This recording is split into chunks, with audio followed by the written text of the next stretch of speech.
And I remember somebody posted all caps, "Somebody do something!" Exclamation. And it was just, I remember watching that. I'm like, oh my God, that is such an encapsulation of the problem, right? It is such it's a bigger problem. And, hey, I don't know, if you're not feeling great, stay inside. If you're scared, you stay inside. But like, you can't tell the rest of us what to do. And then, they were like, we're going to lock down, everybody stay inside. And it's like, well, how's that going to work? They hadn't thought it through. And they said, oh, we're going to, the essential workers, you're essential and you're essential. And it's like, their strategy, I joke about this all the time, but like, if your strategy to save us is for 100% of the people to do what you want them to do 100% of the time perfectly, that is the dumbest ass idea. Like you have no clue how human nature works, right? Like, that was their theory. Like, everybody's got to do it all the time. If we don't all do it, then it's not going to work. And if you don't do it, you're the reason it's not working. Like, toddlers think like that. Like, that's how kids operate. Buy my novel, Escape from the Village, from major booksellers online. Go to escapevillage.com. Subscribe to the Substack. Go to fountainheadforum.substack.com. Support the forum. Go to buymeacoffee.com/fountainheadforum. Thank you. Welcome to the Party Pal. This is Fountainhead Forum 298. I'm talking to Erich Hartmann, who writes for the Brownstone Institute. He also works in advertising. He's had a couple really good articles on there. One really good article he had on there was the most important meeting in the history of the world that never happened. I've been talking about, what happened in 2020, even though it was now 5 years ago, but I think this is something worth exploring again. And I wanted to talk to Erich about that. So Erich, it sounds like you were like me, though. You were really seeing this as a power grab from day one. Is that correct? Yeah. Yeah. If you want, I can give you the sort of my quick trajectory. Oh, yes. So, I was living in Westchester, New York, and I was traveling actually for Christmas for 2019, right? Christmas Eve, I was going to sleep, and actually I don't use TikTok that much. I have an account, I check it occasionally. And I was perusing TikTok, and I saw fainting Chinese people. And this is actually really funny. We laugh about this now. Not super funny, but I showed it to my wife, and I was like, wow, this looks concerning. And she's sort of half asleep. She looks at me, she goes, looks fake, rolls over and goes to sleep. Meanwhile, I'm like, holy shit, this looks bad. They're falling. I did notice that they were breaking their fall most of the time, but I was thinking like, I don't know quite what this is. There's a lot of these. And, I went over to Twitter at the time, which is X now. And I started following it. And it was very interesting because my concern went way up. And during January, if you remember, it was impeachment, right? It was, people could care less about the incoming Chinese pandemic or whatever it was or is. And I remember, just being very curious, and there was nobody talking about this. I remember, I don't watch Fox News that much, but I happened to catch an episode where I watched Tucker Carlson. He mentioned it. And then the next sort of mainstream media mention was, I think Scott Gottlieb wrote something in the Wall Street Journal about, we should keep an eye on this, this flu burbling up in China. But again, the entire nation was wrapped up in impeaching Trump. And I'll admit this freely, I bought pasta, face masks, hand sanitizer. I was like, holy shit, this is going to be a pandemic, just like we saw in the movies, right? But something really interesting happened from the end of January to middle March, right? Which is when we instituted the 15 days. And I know we know this in hindsight, but the entire population went from not giving a shit to complete overreaction. And meanwhile, I was kind of in complete overreaction going the other way, because at the end of January, Trump issued that executive order to pause flights from China. Yes. And I remember, again, this was me not knowing what I know now, I remember thinking like, great, this is a great idea. Stop this thing in its tracks. And the media accused Trump of being racist. And, we all talk about red pills and nibbles of red pills and things. And I remember that being a pretty big one. I remember thinking like, what? Like how is this computing? Right. And then at this time, the WHO was saying that there was no human to human transmission and that the IFR, the infection fatality rate was, almost 4%, which, you don't have to be a mathematician to add that one up to absolute global catastrophe. And it was like, wait a second, this is just bonkers. And nobody was paying attention. Then in February, we had Bergamo. People started getting freaked out. Then we had the Diamond Princess. And the Diamond Princess was the best test case. What was Bergamo, you said? Bergamo, Italy. Yeah, that was the Italy. First big, PR spike, the cameras and the overflowing ERs and the ventilators and we didn't have, all this stuff. And we've since learned that it's essentially was, socialized medicine, mishandling, a flu. But something that never brought into it, Yeah. And then, but just to fast forward to the Diamond Princess, I mean, once we've sort of got to the end of that without piles of bodies, I remember thinking like, whoo, we can move on. This isn't, nearly as bad as everybody says. And then, the media, the complex, the narrative didn't focus on the positive. They turned their cameras to find more death, more misery, more bad news, more panic. And that was getting toward the end of February. And that's where I was like, you know what, there's something wrong here. And, like I said, the rest of the country was, amping up. In New York City, private businesses were already starting to let people work remote. And look, we've always done that with schools. Like if there's a really bad, flu outbreak, they'll pause for a couple of days. You know what I mean? It's something that we've always done. Just, hey, all right, everybody chill out for a couple of days. But it wasn't a couple of days. And then we get into March. And at that time, it was still, don't wear a mask. You don't need to wear a mask. It was like, we need more ventilators. All this stuff was starting to happen. And then what you're getting to is the middle of March, the 15 days to slow the spread. And what happened in middle of March was very, very interesting. And this is where we got the expert class deviation from, common sense, reason, science, the scientific method. And this is where it just completely became untethered. And there was an instance that was very, very interesting to me. And I saw it happen at the time. And I don't know if, and again, this is, like you said, it's 5 years ago. It's ancient history. Most of us have forgotten more about COVID than most people know, right? Yeah. It's just too much time. It's too much information. And we weren't paying as much attention when it started. So we might forget some of those little details that happened. Absolutely. Yeah. One thing I do remember, one of the first people to call this out to his credit was Dr. Drew Pinsky. Yes, he did. He got a lot of shit. He called out and said, he called out the media and said, you're being irresponsible. He got a lot of gruff for it. And I remember that he backtracked in a way that I wasn't psyched about. But then he a few months later, like in the early summer, he kind of came back, right? But in the middle of March, right, the expert narrative had completely formed around a couple things. One was that it was a wet market, zootonic thing, right? It was not a lab leak or anything else. It was, and if you talked about that other stuff, you were racist. We had wholesale changed the way we name these things, right? People were calling it like the Wuhan flu and stuff. Yes.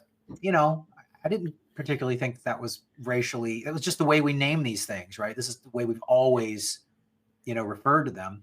But all of a sudden we were being forced to refer to this as coronavirus 19, all this stuff.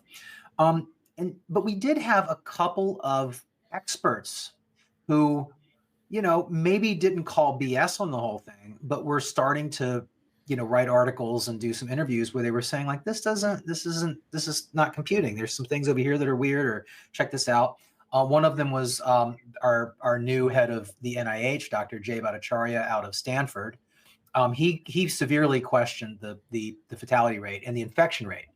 And he was desperately trying to get Stanford and some private donors to fund his Santa Clara study, which was a seroprevalence test to see how widespread this actually was and how it spreads. And then you had Dr. John Ioannidis, who he's a data guy. You know, he's a data integrity guy, and he had done a lot of work previously about how science in general had gotten very sloppy in recent years and very politicized, and it hasn't really been doing in general right by the data. And that was what was in his craw in late February, early March. And he wrote an article, and he immediately got slimed, right? He immediately had his entire career and integrity attacked. And if you go back and read that stat article, it's pretty famous. I think it came out on like the 7th of March. It might be the 4th or the 7th, early March. But it was very tame. You know, if you read it now, you're like, this is so non-controversial. Like, what's the deal? Yeah. But he was daring to just even sort of question the narrative and the procedure back then, and he was just completely attacked. And this guy, John Ioannidis, was a rock star. You know, he was like Luc Montagnier from France. He was like, I forgot the other guy's name that did the hydroxychloroquine study, as well as Jay, as well as Martin Koldorf from Harvard. Like, these were celebrated experts. These were experts. And at a time where we were being chastised to listen to the experts, you know, those of us that were skeptical to some degree at this point were like, hey, there's an expert. This guy is Stanford, Harvard, Yale, Oxford. You know, Sunyatra Gupta was from Oxford. And the mainstream media and the narrative police were like, no, those people don't count anymore. Right? Yeah.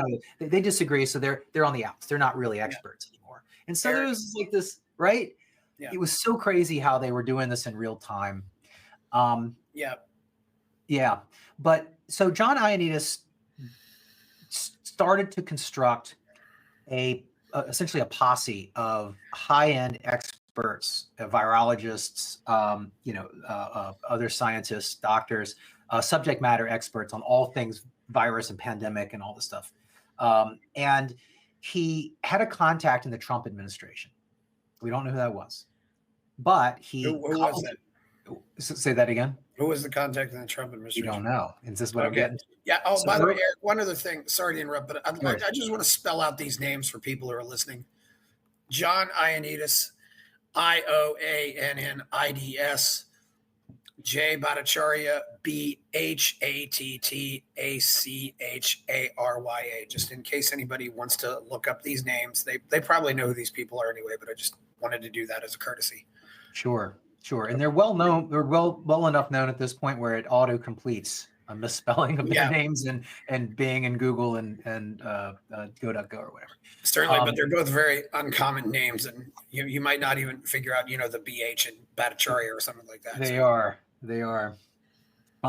So, but it was interesting because, and I know you know this, but it was interesting how people responded to not only the fear, right? But if you were somebody like Jay Bhattacharya or John Ioannidis, it was interesting to see how people responded to the dog pile, right? We were just talking about Dr. Drew Pinsky, right? And I think that he's talked about this. I think he kind of kicks himself for folding a little bit. It wasn't terrible, but he definitely pushed back. He pulled back after he got, hammered, right, for speaking up and kind of saying like, hey, everybody's freaking out. Calm down. Because if you remember, the narrative was more fear, more good, right? The more bad they could make it, their strategy was to scare the shit out of people, right? To get people to comply. Yeah, it really was. You induce emotion, and you brought up something too that I wonder, the thing that, that was on my mind probably a lot in February, was the being a Laker fan, was the death of Kobe Bryant. But, the other thing too was, I remember that. I remember a guy, I was lucky at the time because I was following an American who lives in Tokyo, and Japan was very sane about this. At first. Yeah. Well, Japan didn't shut down flights to and from China until like the 9th of March or something. Yeah. And they certainly do a lot more, do a lot more. There's a lot more travel, going back and forth between Japan. Not to mention, if you look at death rates in Tokyo versus New York City, there's another factor here too, though. The Japanese people are some of the healthiest people in the world. Yep. Americans are probably I think the death rate, New York had maybe 50 or 80 times the deaths as Tokyo did. It's so far apart, and you just wonder, and he showed videos of people being packed into subways like sardines and stuff. But I was going to say, though, I wonder if, he said, I wonder if the Chinese did this to foil the Hong Kong protesters. And I'm wondering, did Trump do this to foil the whole impeachment thing? Because I definitely think he did it to demonize international travel and international trade. Definitely. I think he's an isolationist at heart. I think he'd just have us all put up walls and close off everything if he could. But let's get back on, where we're going with this. Well, I think that, to your point about Japan, if we look at the historical spread, right? Mm-hmm. These things historically have originated in China, and you can sort of see on a map how they, go over Asia and then kind of, make their way, right? And again, there's some exceptions, of course. But to your point, like, we weren't seeing that, like the Asian countries, like even South Korea, they weren't seeing they weren't freaking out like, Europe and the United States were at that point. But John Ioannidis was absolutely attacked and impugned and dogpiled because he dared write this stat article. And again, I encourage people to go back and read it. Again, it's very tame right now. It's one of these things you're like, he got in trouble for this? Like, yes, he did, because he was slightly off. And he was such a rock star. He was such a revered, expert, subject matter expert in this exact field. And for him not to toe the line 100%, it really pissed them off. And again, I still struggle with who them is, who's they, right? But it was a weird, a coalescence of interests. And there were so many people that were on the exact same path of insistence, wear the mask, lock down, stop everything. And anybody who dared, and again, the high IFR rate from the WHO, that hung around for months. It was obviously wrong. It was 3.8%. That's civilization ending percentages, right? There was, anybody that knows anything and looks at that, just laughs at it. But the World Health Organization kept that out there for a long, long time. So John pushed back against this with this article. He got attacked big time attacked by his friends, like relatives, like all, I experienced that too personally. But instead of, fading back into the tree like Homer Simpson, John took a breath and he called his friends. He called Jay, he called Sten, he called, the list was pretty long, but it was a nonpartisan list. It was actually a very bipartisan list because there were people on this dance card that he put together. And again, his theory was that his strategy is he wanted to give President Trump a second opinion because he did not agree that closing down the country and closing down the economy was the correct solution. And he rightly noticed that Trump was only getting one side of the story, right? The people that were advising him and his, even though you could tell like his instincts were, because, from the very beginning, he was like, this isn't a big deal. We'll get through this, and you got to remember traditionally when a pandemic happens, right? We had them under, Bush, Obama, Clinton even. And when things like this come sweeping through, what normally happened was the public sort of came together, right? They coalesced. Even people that didn't like Obama said, all right, here comes the bird flu number 4 or whatever. Let's all, Obama's trying to do the right thing. Let's kind of, come together as a country for the greater good. Trump he seemed like he was counting on that reaction from the public. And the press was just not going to allow that to happen. They were not going to allow the goodwill and the sort of the leadership through crisis narrative to be, to allow Trump to kind of grab onto that. So long story short, Trump, the administration was obviously, edging towards lockdown. John saw this, Dr. Ioannidis, sorry, let me call him John. And he put together this dream team. And again, I would say that Jay Bhattacharya back then was not a political guy. You know what I mean? Like, I don't think he even really cared.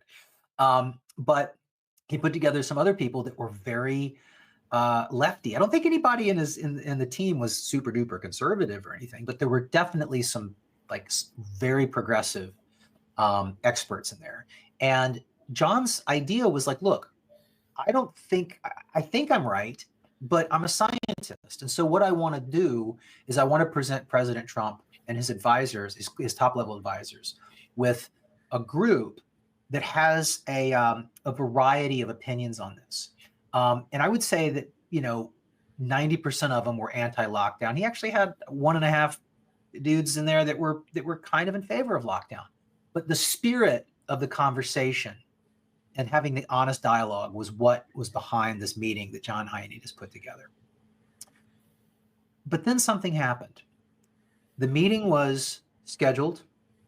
They were buying their plane tickets. Yeah. And they were scheduled to get there about March 23rd. That was sort of the loose, I think, the date for the meeting. I haven't actually read my article in a while. But somebody from the White House abruptly canceled the meeting after all this setup work had been done, right? Somebody denied President Trump this second opinion, this second opinion council, right? Of really some of the smartest and most accomplished minds in the sector. And then that was kind of it, because like the public didn't know this was going on. Only Dr. Ioannidis and Dr. Bhattacharya and all, the people that were in it kind of knew it was gonna happen, and then it wasn't gonna happen. Yeah. Right? According to your article, it said it was still going to happen on March 24th. Right. And there's a lot of detail here, and then yeah. And let's keep out too. Really, Eric, by this time, a lot of damage had already been done. We were already in 15 days. We were well into the 15 days. I mentioned this in the article.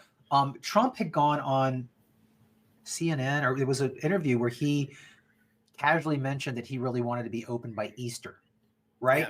Yeah. And I remember watching that, and we mentioned in the article, a lot of us were like, wait a second, that's way beyond the 15 days, right? That's assuming that there's another 2 weeks. That's the one thing. Where did that come from? Yeah, and I remember thinking, and I was just kind of asking myself, do you really think this is going to be 15 days? But, no. And we both grew up in the North. We knew sometimes what happens when there's a big snow.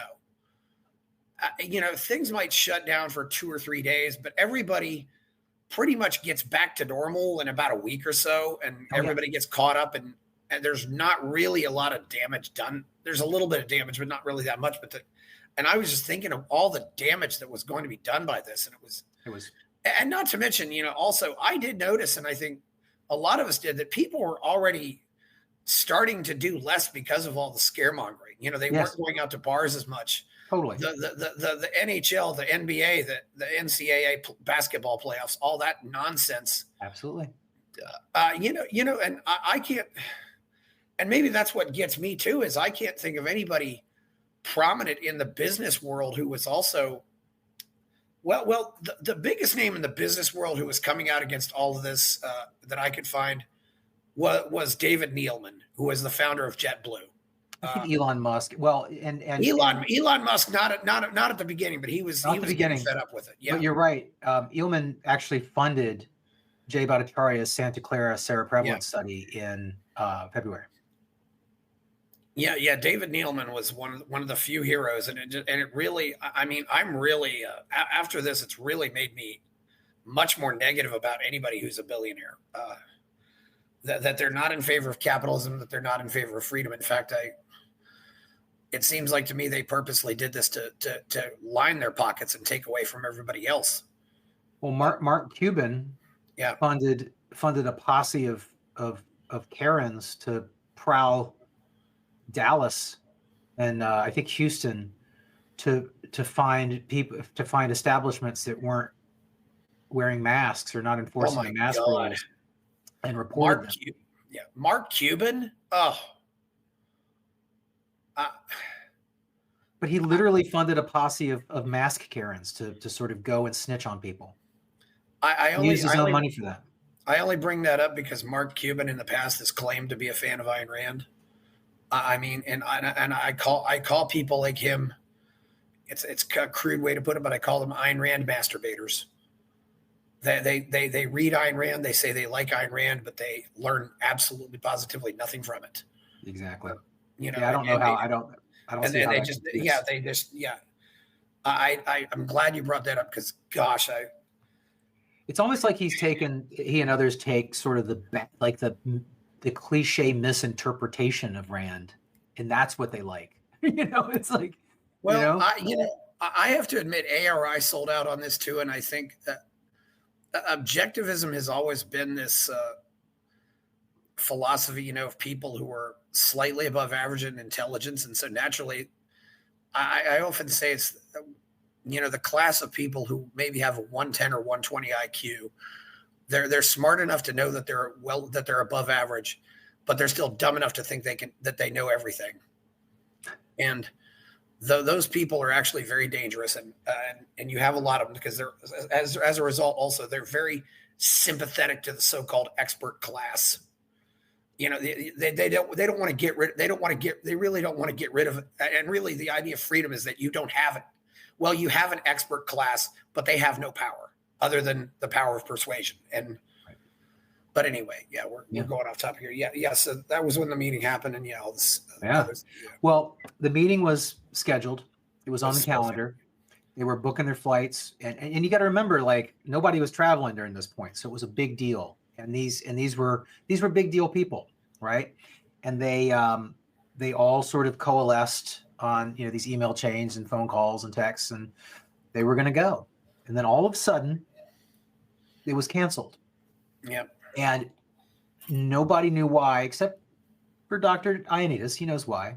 But he didn't make a big stink about it. He didn't make a big public stink about it. Remember, nobody knew about this meeting, right? And so fast forward a couple months, and we had a couple articles that came out, and they were hit pieces against Dr. Jay Bhattacharya. And I remember reading these and being, absolutely, dumbstruck. Like they were so personal, and they were so full of venom and vitriol for just, they were essentially claiming that he was trying to kill grandma, right? And trying to kill people by having this right. It was beyond the pale hit pieces, and it was, published in a fairly mainstream publication. But they always argue that way. Yeah, you want to kill somebody. It was always this emotional blackmail that they engage in all the time. Yeah, absolutely. Absolutely. And it was so personal. It was like, how dare you veer from the plantation? We're going to take you out. We're going to destroy you. But the second article in this wonderful series that this woman wrote was about this meeting. And it had this, and it's in my article. I think I grabbed their image, but it was like John Ioannidis's head in like a coronavirus, molecule or rendering, and it was just very sort of devilish, very deep red thing. And I forgot what the exact title was, but it was, just like, that time, the time when John Ioannidis tried to put together a group of elite scientists and screw up the COVID response or something, and yes, I read this. Go ahead. I was just confirming what you said, going along with it. Yeah, I wasn't. Yeah. And so I read this, and, the article was framed like, John and Jay and these other assholes, were sticking their thumbs in the process and almost caused humanity to perish, because of their meddling. That was the narrative of the article. I'm reading this and I'm going, holy shit. There was a second, we had a chance at exposing Trump to a second opinion. You know what I mean? Yep. Like again, I understand what your theory is, maybe on this whole thing, but if you look at it from, through the lens of how we all lived it, right? Again, it is very obvious that Trump was only getting his information from one side and watching Fox News, very famously, Tucker Carlson was the one that, convinced him to do the 15 days to flatten the curve, right? Yeah, and Tucker tries to portray himself as being opposed to it now. To me, nobody in the media, as far as I know, has ever apologized for this, for the unbelievable damage that they did, and I think we're going to be racking up. We're not going to know what we may never know exactly what all the damage was for this, but we're still finding the damage that was done from this. It's not to mention, how it, and I above all, I wonder too, if America had acted sane, what would the rest of the world have done? I mean, exactly. We're a leader. Absolutely. Yeah. We do it. They do it. Yeah. But the post-mortem, is something that's very important to me, in terms of the internal machinations, who made these calls. And I think that, during the COVID response, watching how, unelected bureaucrats who are anonymous, making these decisions behind the scenes, pulling these levers and pushing these buttons with zero, downside, zero check and balance to their decision, really, that drove so much of this. And, immediately when I read this article, I found out that there was this meeting. Again, the meeting wasn't like, stop it, you're an idiot or whatever. It was literally like, hey, let's discuss this, right? You're listening to Fauci and Birx and Jared Kushner or something, right? And Pottinger, actually, turns out. But we need to talk about this. We know what we're doing. And we think that some of the stuff that you're proposing isn't super healthy for the country. We think that they definitely felt like it was an overreaction. Even the hardcore progressive ones were like, this is a bit too much. But this meeting was abruptly canceled. And it wasn't canceled by Trump, and my question was immediately, who did this? Who canceled this meeting? From that concept of a post-mortem, we do this in my business all the time, in the private sector, right? I've screwed up. We've had projects that have not a lot of them, thankfully, but we've had projects that go badly, right? Something happens and we screw up, lose a lot of money, or something blows up. What we do is we go, okay, we got to sit down and we got to figure out what happened. And if that means that the spotlight's going to come around to me and say, Eric, you didn't do this right, you didn't talk to this person, and you blah blah blah blah blah, and that contributed to, it's like, mea culpa, right? But you go around the table and you figure out who did what. It's not necessarily personal, right? But people hate that. Nobody likes a post-mortem. How dare you question my intentions, right? But this idea of figuring out who the hell canceled this meeting, I wanted to know. I was like, who has the fucking chutzpah to do this? This is a rock brigade of like the best and brightest. They're going to come and talk to the president, and somebody ixnated, right? Was it Birx? Was it Fauci? Was it Jared Kushner? Was it the secretary? I don't know. But, John is a stand-up dude, right? He's like, I don't think that my contact did it, but I don't want to out my contact. I don't want that person taking the brunt of this. Yeah, you don't know. Yeah, you may not know. And, there's one person I've been wanting to get on this show. I've talked to him face to face about coming on the show, and guess who's in the person who makes his schedule is the roadblock. Right. That sometimes happens, unfortunately, which is sure. Which is why often with lesser known people, I don't deal with third party schedulers. But obviously, if you have a 500,000 Twitter followers, I will, But anyway. Well, so read that article in summer of 2020, and just kind of put it in, made a bookmark of it, made a PDF of it. A lot of this stuff is disappearing, by the way. It has disappeared. What stuff has disappeared? You can't find the Chinese fainting people anywhere. Right. It's getting harder and harder just to find old stuff on the internet, period. For example, it's very hard. I don't know if it's necessarily gets disappeared, but it just becomes unsearchable. Try for example. It gets disappeared. Yeah. Try, for example, to find, for example, original Kyle Rittenhouse footage, the actual footage, which of course, everybody who thought he was guilty has never watched it, but maybe they wouldn't care anyway. But anybody who, I actually did go out and try to watch the footage and said, yeah, he's innocent, but that's another topic. But yeah, it's definitely the search engines are really screwing around with us in ways that they didn't do. But yeah, they're not great. But the pubs are nixing their articles. They really are. There were several articles on masks and masking out of Japan that were prior to 2020, way prior, right? Because Japan, first of all, this idea of, can't tell you how many times I heard wear a mask because the Asians do it. It's like, oh my God, yeah. Like you're getting on me for saying Wuhan flu and you're doing that, all right.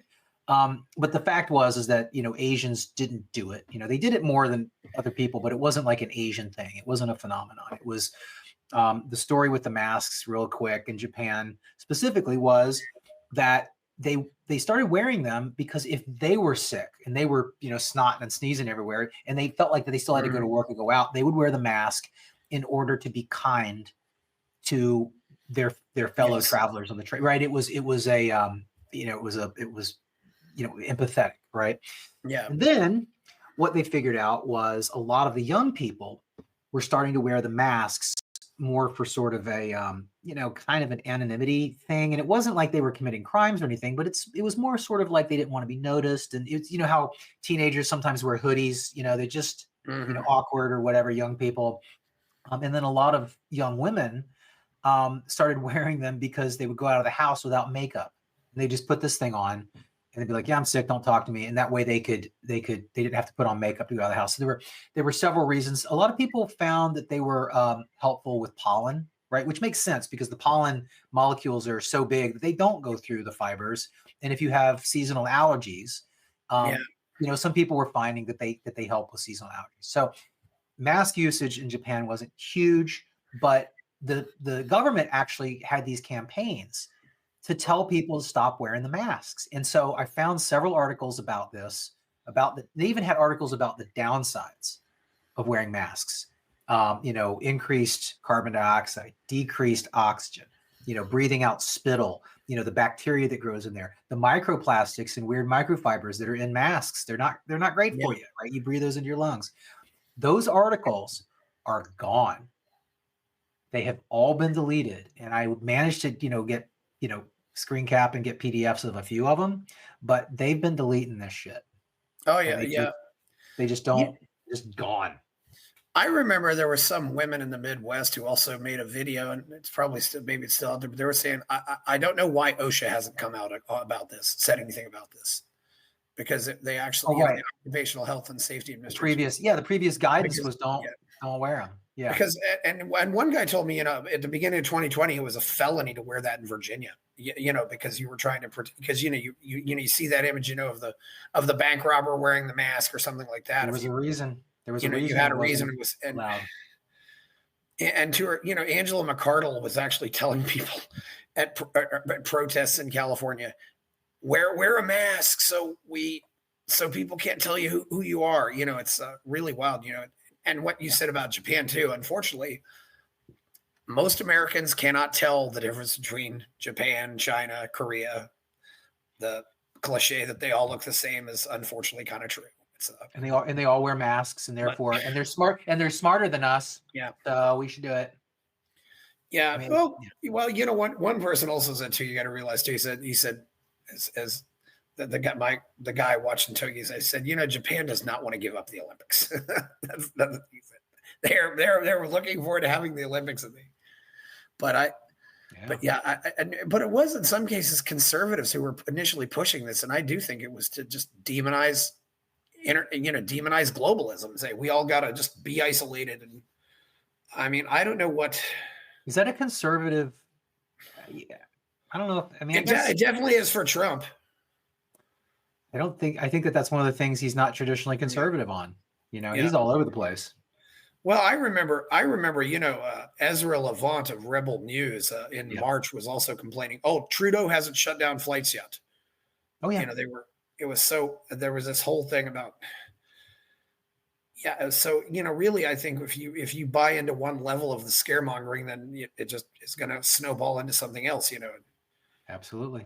And by the way, some people, there's there's a website out there called flightstats.com, which shows all of the, you can look at, who flew in and out of where on a certain date. That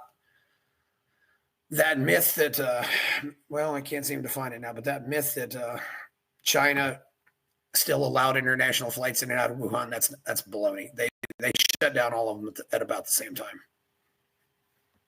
So yeah. Yeah. But I think we've got to admit here, because some people were killed. I don't know if we'll ever really know the origins of this. I don't think it necessarily matters, whether or not, and I don't think that makes the policies good or bad. I mean, do you think we'll ever really know how this got started? I don't think we will. No. And I've been very public about this. I mean, I don't know. I really don't. I did not like the fact that we weren't allowed to talk about the Wuhan lab, in 2020, Yeah. right? Like, it was, to me, it might not have been true, but it was, it was a bioweapons lab that studies those exact same things, supposedly, 100 yards away from where the epicenter, like, there was something just so dumb wrong about the fact that we were being chastised and not allowed to do this. And they had this, the 27 scientists that, we now know that they were, coerced, or they claim they were coerced into signing that thing. I don't know. There's something about the narrative rollout that just pings my spidey senses. I don't know what the truth is, but it pisses me off that it's manipulated, right? And the other part of it is that, we've come, I don't know if it's full circle, but we're in a mode where everybody's talking about bioweapon, right? And I'm already starting to see, some public health advocates saying, oh, well, we need all this stuff we need all these powers, right? Because there might be a bioweapon. And I'm like, well, wait a sec, like, really?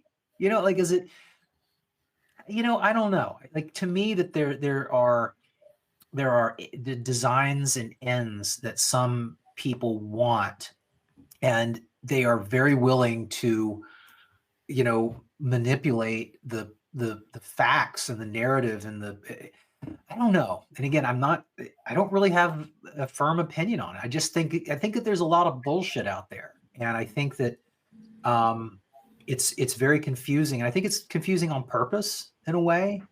But the idea that we couldn't talk about lab leak until we can, they're letting us, and like, again, who's they? I don't fucking know. Excuse my French, but it's this whole thing is a little weird, and I'm not alone. I think there's a lot of people who, I was banging on the lab, the lab leak thing early. I was like, "What are you talking about? Wet market?" To me, that was way more racist. If you're going to play that card, like, what, you're saying that these backwards ass people eat, gutter critters or something, and that's how it started. Like, you think that that's less racist than, oops, had some smart scientists that screwed up in a lab.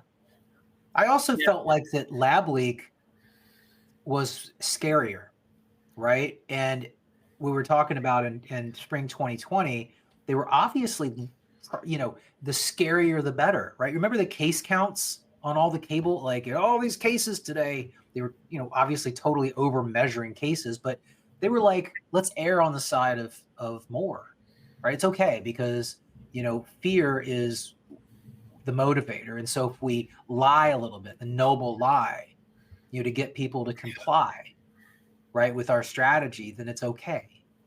And so all that is just, it's so icky.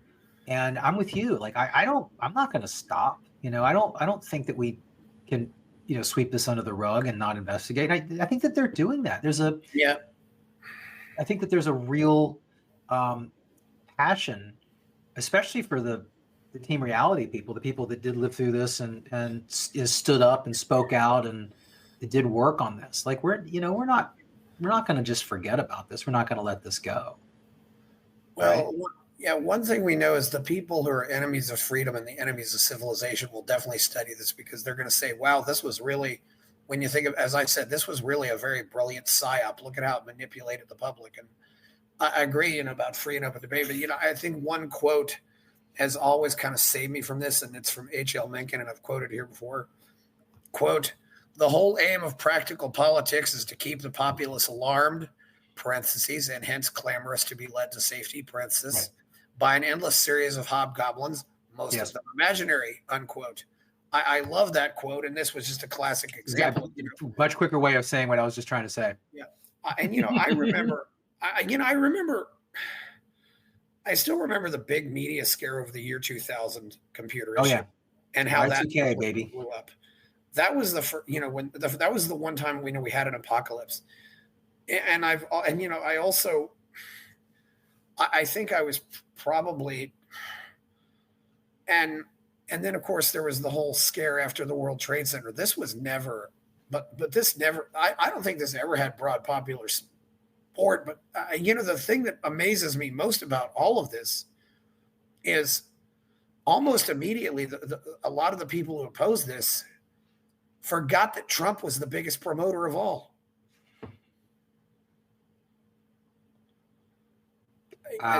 They've forgotten that he went out and promoted this whole coronavirus narrative as much as anybody. And he did.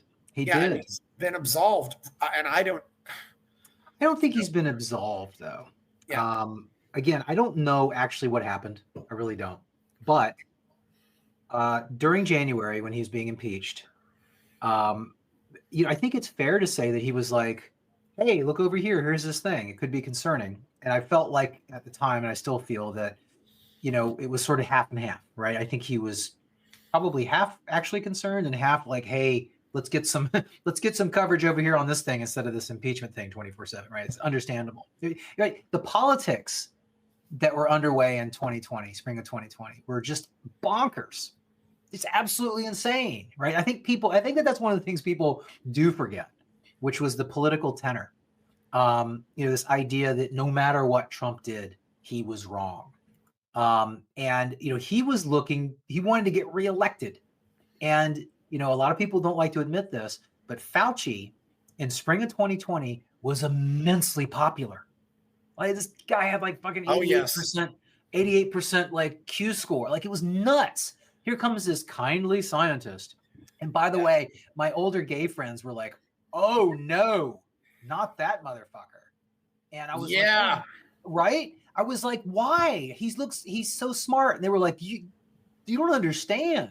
Like, that's the AZT guy. And I had to go on a deep dive on that. I was like, oh my God, like, why is he still employed? There was some people remember during AIDS. And I remember, how much scaremongering there was about AIDS too. It was him. He did it. But Fauci did it. It was the same, Chris, it was the same strategy. More fear, more better. It's very simple. Like, and they actually talked about this. There's like been books and like documentaries on the AIDS response. And they literally, Fauci is the one that came up with you can get it from a toilet seat. And he also came up with the idea that you could pass it to grandma. Like, right? Those are two sort of the main fear-mongery AIDS things that we all remember. And he did those. Yeah. He said those. He pushed those. And his noble lie was that the more scared we can make people, the more safe the establishment we can make them with our drugs, with our expertise, with our control, right? That's where he comes from on this. That's where a lot of these people come from on this. So, exactly. But just to rewind, in spring 2020, Trump was underwater, like, high 30s, maybe not that bad, but like, low 40s. Fauci comes along, and remember, it was like, listen to the experts. Trump, you shouldn't do anything, because, everybody's like, Trump's always sticking his thumbs and shit. He is. That's what he does. And there was, the consensus was like, you can't touch this. You have no business, getting into policy about pandemics or, virology or health. You need to hand this over to the experts. And there was Fauci. and Birx. And for the most part, and again, this is where he failed. He did. Trump listened to the experts to an amazing degree. And, me and like a couple other people, sounds like you were one of them, but like, it wasn't nearly enough of us, way minority. We're like, stop listening to these people. They're insane. Right. But he wasn't. He was looking at the polls. He wanted to get reelected. And Fauci was very popular. And so that's why he elevated Fauci. He was like, get out there. Well, there were certainly groups out there. I mean, Jeff Tucker, still 2/3 of the libertarians and certainly the more radical anarchist type libertarians were 2/3 were against this. Libertarians were a huge disappointment to me, but go ahead. Well, I'm looking at the rank and file, but yeah, it wasn't. And really, though, the one group network I've been connected to that was about 90 to 95% opposed to all of this was red pill communities. Guys like Andrew Tate, they were all saying this is nuts. Well, that's a big mishmash, right? The red pill communities. Yeah, and they were all, that was like I said about the American guy I knew in Tokyo. He was the one talking about it. They were all just saying, that it was nuts to be worried about this, and just because I think in a way this is very much a product of a society that has become that's very much against all risk taking. Of course, and risk taking unfortunately is necessary in life. You take a baby takes the risks when he knocks on the door and say, I want out of mom's stomach. It's safe in there, but he can't grow. So, because, and there's just, and I think that's, and not to mention, I do wonder how this is impacting a lot of the adolescents and stuff who went through this. And I think it's terribly. Really, I mean, I'm getting the impression from a lot of 18 and 19. You look at some of the voting, some of the beliefs on like 18 and 19-year-old boys, for example, they're overwhelmingly conservative now. I don't think they trust whatever conservative means, but it's really, not to mention, we probably wouldn't have we may not have gotten Javier Milei because of this in Argentina. As far as I know, I think the governor of Nevada was probably the only one who lost his job because of this. Well, Cuomo, but not really. He got Me Too'd. Yeah, Cuomo didn't. Cuomo got out, but not for the right reasons. Yeah, unfortunately. I mean, and so many of them were reelected. Yeah. And there are actually more governors races in 2022 than 2020, but a lot of them got reelected in 2020. That to me was maybe the most depressing thing in all of this. Yeah. I mean, unfortunately, a lot of the narrative is still around the idea that the lockdowns were right. It's just they weren't done correctly, or they weren't done hard enough. Right? Yeah. Like that is insidious. That is so wrong. And a lot of people in blue states, a lot of default Dems, really believe that. They really, really do. And there's a lot of people when they ask me what would you have done, I said nothing, and they're just like that seems to be the one answer that's just unfathomable to them. Well, I remember in early March of 2020, and I wasn't on X a lot. I was on Facebook. I mean, I'm not a big social media dude anyway, but like, the local discussion, especially with schools, and closing for businesses and stuff, was taking place. And the most part for most people, it was on Facebook or Nextdoor, like the more localized groups and things. And I remember somebody posted all caps, "Somebody do something!" exclamation. And it was just, I remember watching that. And I'm like, oh my God, that is such an encapsulation of the problem, right? It is such it's a bigger problem. And, hey, I don't know, if you're not feeling great, stay inside. If you're scared, you stay inside. But like, you can't tell the rest of us what to do. And then, they were like, we're going to lock down, everybody stay inside. And it's like, well, how's that going to work? They hadn't thought it through. And they said, oh, we're going to, the essential workers, you're essential and you're essential. And it's like, their strategy, I joke about this all the time, but like, if your strategy to save us is for 100% of the people to do what you want them to do 100% of the time perfectly, that is the dumbest ass idea. Like you have no clue how human nature works, right? Like, that was their theory. Like, everybody's got to do it all the time. If we don't all do it, then it's not going to work. And if you don't do it, you're the reason it's not working. Toddlers think like that. Like, that's how kids operate. It really is. I heard so many times we're all in this together. And I said, I've never felt like I never more in my life have I felt like, no, we're not all together. Don't you dare. We're all just one island, and we've got to do whatever we can to survive because nobody's going to help us. I mean, it really is. I remember saying almost immediately when this started, I said, no reconciliation is possible or desirable. And that's the key fact. It's not possible, but it's also, it certainly, put out the case for, I think, a lot more what I would call libertarian separation movements, for as challenging as that can be. But, we can't change, there was always this cliche, everybody's a libertarian, they don't know it yet. And that's been shot to hell. It's now, well, everybody's an authoritarian, they just don't know it yet. It really, you use that phrase, human nature. What is human nature? I have no idea anymore. I think there is still human nature, a basic desire to survive. But after that, I don't know what it is.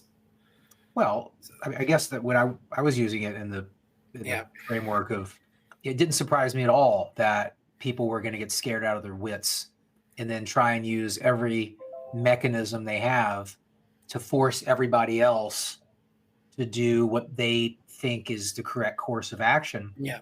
And, we live in America, we're supposed to have these natural rights protected. And I think that, this goes without saying, we saw everywhere, almost every instance, these very fundamental, rights that we all kind of were like, oh, okay, that's going to be protected. Are we, in the back of our mind, like, that's a line that's not going to be crossed. They were not only crossed, they just pranced right over them, and even things like the Geneva Convention, people were bringing this up. And I remember somebody brought this up at one of our school board meetings and they were like, they poo-pooed, the Geneva Convention. It's like, you can't, like, really? Like, that was like, if, before 2020, you would have said that this was one of the most important tenets of, modern, society. But because it doesn't fit your narrative, you're going to just sort of throw that out with the bathwater. Wouldn't let people buy seeds in Michigan, like absolutely bonkers stuff that has been, to your point, there's been no, coming to Jesus on this stuff. There's been no, like, who banned the seeds? I still want to know who filled the skate park in Venice, California with sand. Like, who made that call? Yeah. All we know now is it's some faceless bureaucrat that made it happen. And the dumpster guy or the backhoe guy is like, wasn't my call. And everybody's like, wasn't my call. I'm like, I want to know. Like, who did that? I want to talk to him. Like, why did you do that? What authority do you think that you had to do that?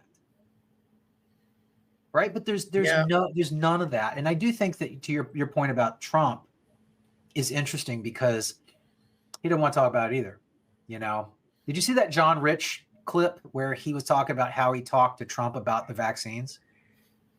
I don't believe I have seen that. I'll send it to you. Yeah.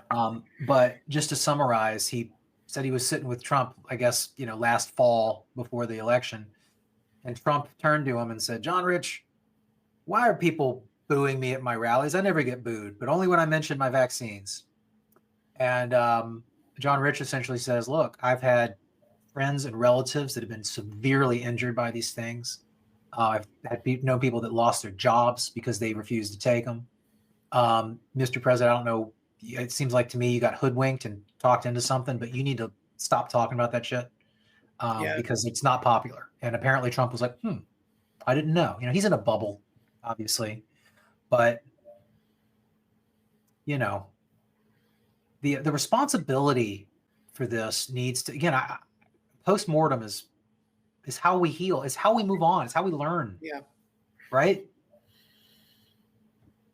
Yeah, I don't know. I don't know if they'll ever be. Yeah, and I'm wondering too. You know, if that's just the way it is around the world. Whether it was such a you know it's scary because the entire world went crazy. There was hardly any safe havens Right. other than South Dakota, Sweden, I think Latvia. The much maligned Amish country. The much maligned Lukashenko in Belarus. I mean, he actually rejected this. Even the guy's a dictator, I'll admit it. But Uruguay, a few other places, and some of these places really too, where these are places where people can just not shut down. Right. I mean, it's one thing I realized: the misery falls to the bottom. It really does, and. Some of the poorest people in the world were just devastated by this in ways that we have no idea. I mean, Martin Vizcarra, Peru, for example, is women can go out 3 days, men can go out 3 days, nobody can go out on Sunday.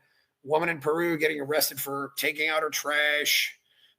Somebody in Philippines got shot for not wearing a mask. I mean, and Eric, I have to say though, as you talk about, jettisoning the Geneva Convention, all that stuff, I really think that actually goes back to September 2001. Unfortunately. Patriot Act. Yeah. That was when America really didn't care about those things anymore. And they haven't cared about them since, whether it be by due process of law or anything like that. It's a friend of mine who is a Team Reality co-conspirator, was a very progressive person before this. Yeah. She said something to me early on, which stuck with me, and it's to your point. She said, I think the moment we agreed to take off our shoes at the airport, it was all over. I was like, I think you might be right. It didn't make any sense. That was I guess, what I can say is that's why none of this really shocked me that much. I think some libertarians got their black pill in March of 2020, but really I'd say the bigger black pill was September 2001. Yeah. Yeah. What do you think about what the libertarian response to COVID was? A huge disappointment to me. For instance, Reason Magazine is not perfect by any means, but the outlets that, we were looking to sort of be like, all right, back us up here, weren't really doing it. I don't know. I honestly don't know. And I try to I've tried to focus more on individuals than the people. I really don't know because I've always kind of looked around and said, since when do libertarians trust the news media? They lie about so many things, and now you think they're telling the truth about this. Oh yeah. The more anarchist ones, they were definitely saying, "Oh, this is nuts." Some people that might be called the more beltway libertarians, but there were some people out there. I know a guy who used to talk about white coat cartels.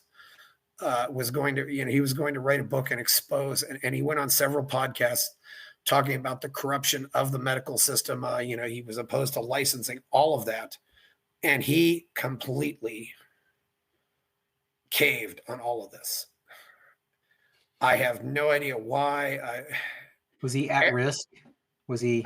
He was a doctor. And he did confide in me once. He said, "I don't want to be in a position where I have to decide, where I have two people who need a ventilator and one, and I only have one." I understand that. I think anybody would absolutely positively hate to have to make a decision like that.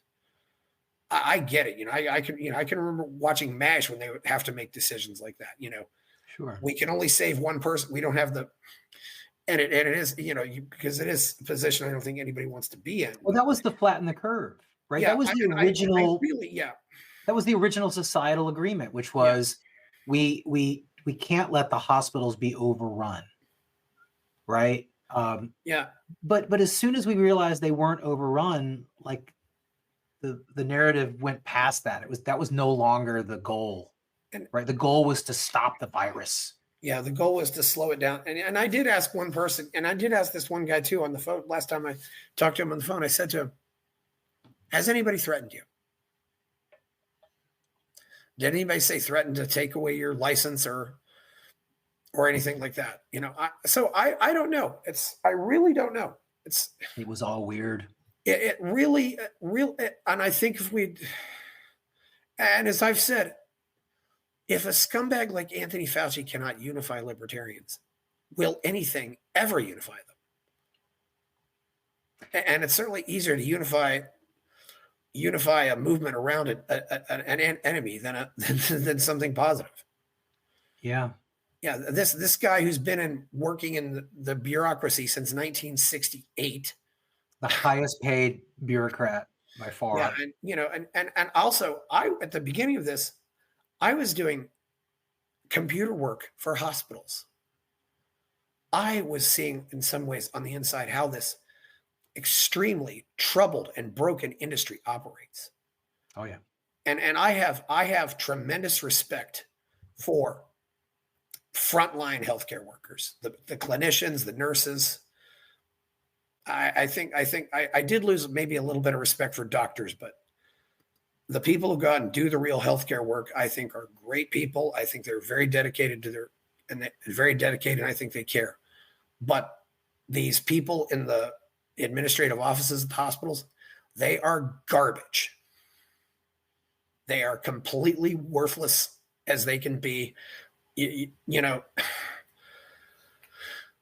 They're out of touch. They're just paper, and there's so many paper pushers and people who go to meetings in healthcare, which is one reason why it's so expensive. Yeah. People that's all they do is push papers and go to meetings. Sure. I mean, and really, I think coronavirus exposed the fact that we have almost no leadership in this society.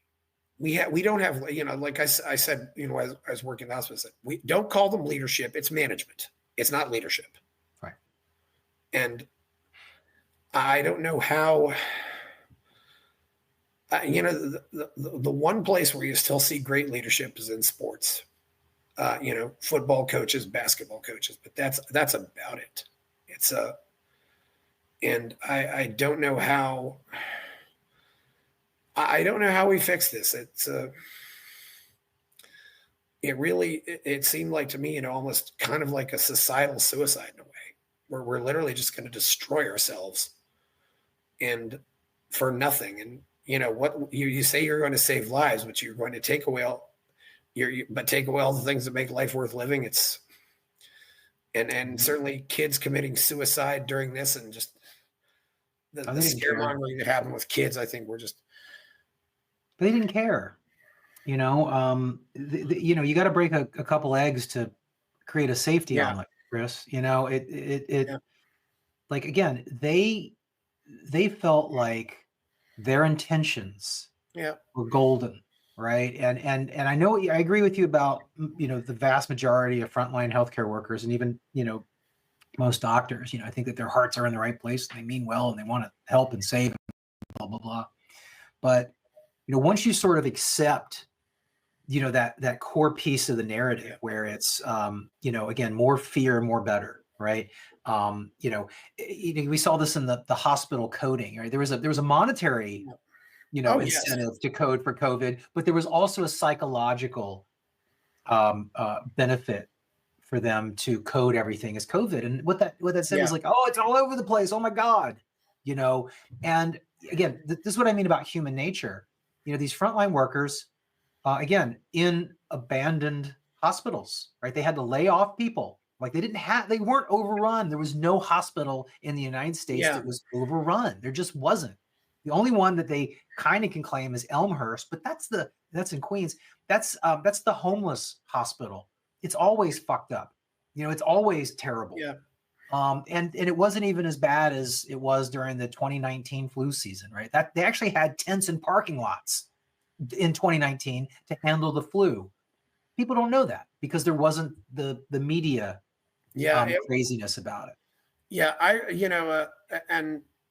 there was a guy who used to work in the New York City healthcare system. He said that system was horrible. I mean, that's the thing too. They didn't absolutely same with Italy, by the way. Yeah, that's why we saw what we saw of Italy. It wasn't necessarily because of a spike; it's because they're fucked up. It's a terrible healthcare system. Because if going back is what I said, about the year 2000 stuff. Everybody said, well, real simple. What do you do? Well, we went out and we hired more programmers.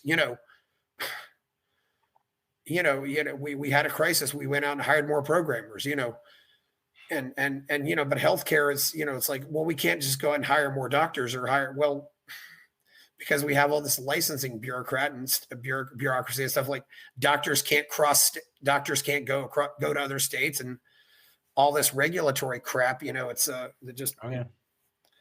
makes an industry so inflexible and really makes it useless that it can't really respond to a crisis.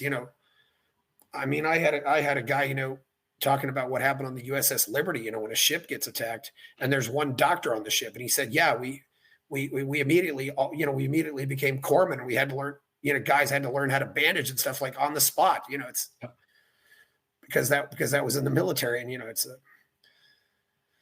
there's a whole lot going on here. I don't know, and nothing is really done. The only thing that's kind of sad is I think that really destroyed the public trust for doctors, for good or for bad. And I granted there are some great doctors, but I think doctors have enough power that they could fight some of this, but they don't. I guess that's maybe my one issue. Nurses have no power, none at all. Right. Yeah, they take a lot of abuse and everything, and that's not to mention that's one reason. There's been. I mean, it's well documented that there's been a nursing shortage in this country for 25 years. Sure. It's well, they're cranking them out now. Yeah. I think it's almost getting to the point now too where there are enough men going into nursing that it's almost considered either way, and you have enough, and you do make money. It is good money. It's probably better money than it was. Yeah, but you still take a lot of abuse, and I know lots of nurses who got out of it. They just didn't want to, and I think they really wanted to help people. Absolutely. Well, this was a great conversation, Eric. Anything else you want to say before we go? No, man, I love talking about this. And by love, I mean, it's extremely painful and annoying because we lived through it. But I think we share the desire to again, keep the conversation going and, don't stop until we've actually, bettered some of this stuff. Again, I firmly agree that there needs to be, as close to a proper post-mortem as possible.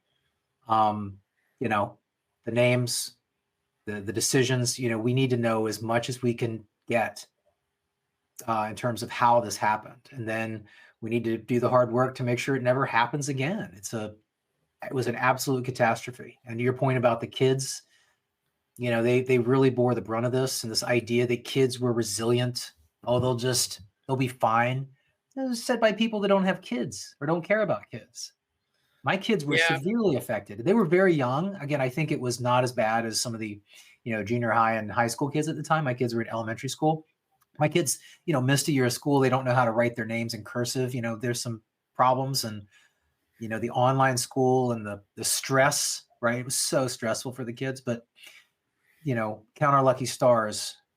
There's a lot other kids out there that have had a much worse outcome. A lot of people that had a much worse outcome. So I think that we're, thankful. I think that might be one of the positive outcomes out of all this. Is it certainly helped destroy. It didn't destroy the schools, but it certainly harmed them more than anything. Because I just want to get rid of them altogether. But yeah, I didn't realize you had kids. I should have asked you more about that. Knowing how kids were impacted by this has always been unique. I don't know what. Sometimes I think it might have hurt the kids who are really the social butterflies and love doing all doing all those extracurricular activities. But it probably affected a lot of different kids in a lot of different ways. It's different ways. None of it positive, but maybe they'll learn something from this too. Well, okay, where can we find you out there? Yeah, I'm only kind of on X, and my handle is below my picture here. It's at Erich Hartmann, ErichHartmann. I am not the fighter pilot. My parents, I think, were high when they named me, or they spelled my first name. Yes. But yeah, I'm mostly on there. I post occasionally. Yeah, and I don't know very many occasional articles. And I don't know very many. I don't think I know any other Hartmans with two N's, but it's a. But yeah, yeah. So okay, well, this was a great talk. I mean, maybe I'll have you back later and talk about other things. Absolutely. Please like my novel, subscribe to the channel. Go buy my novel, Escape from the Village. People are giving me money to buy me a coffee. Check out my Substack. Thank you, Erich Hartmann. I wanted to say Erich Hartmann. Thank you, Erich Hartmann. I'm Chris Baker. We're out. Buy my novel, Escape from the Village, from major booksellers online. Go to escapevillage.com. Subscribe to the Substack. Go to fountainheadforum.substack.com.